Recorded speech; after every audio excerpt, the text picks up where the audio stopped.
ഇത് മസ്റ്റായിട്ടുള്ള ഒരു കാര്യമാണ്. നമ്മളെല്ലാവരും ഫലം പുറപ്പെടുവിക്കുന്നവരാകണം. ഒരുപക്ഷെ എഡ്യൂക്കേഷൻ ലെവലിലൊക്കെ നമ്മൾ ഭയങ്കര സ്കോർ ചെയ്യുകയും അച്ചീവ് ചെയ്യുകയും ചെയ്യുന്ന വ്യക്തികളായിരിക്കും. അല്ലെങ്കിൽ നമ്മുടെ ജോബിന്റെ കാര്യത്തിൽ നമ്മൾ ടോപ്പ് പൊസിഷനിലായിരിക്കും.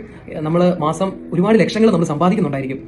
സ്വർഗത്തിൽ ചെല്ലുമ്പോൾ ഈശോ നമ്മളോട് ഒരിക്കലും നമ്മുടെ ശമ്പളത്തിന്റെ കാര്യമോ അല്ലെങ്കിൽ നിന്റെ എഡ്യൂക്കേഷനോ ക്വാളിഫിക്കേഷനോ അങ്ങനെയൊന്നും ഈശോ അന്വേഷിക്കാനായിട്ട് പോകത്തില്ല എന്നുള്ളതാണ് എൻ്റെ ഒരു ചിന്ത.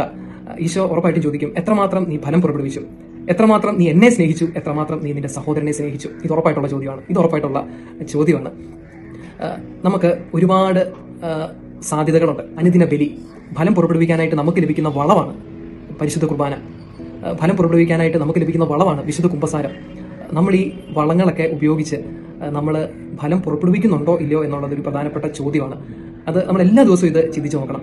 എന്നാൽ മാത്രമേ ഓരോ ദിവസത്തിന്റെ പോരായ്മകൾ മനസ്സിലാക്കി പിറ്റേ ദിവസം നമുക്ക് കൂടുതൽ തീക്ഷ്ണതയോടെ പ്രാർത്ഥിച്ച് നമുക്കതിനെ സാധ്യമാക്കാനായിട്ട് കഴിയത്തുള്ളൂ.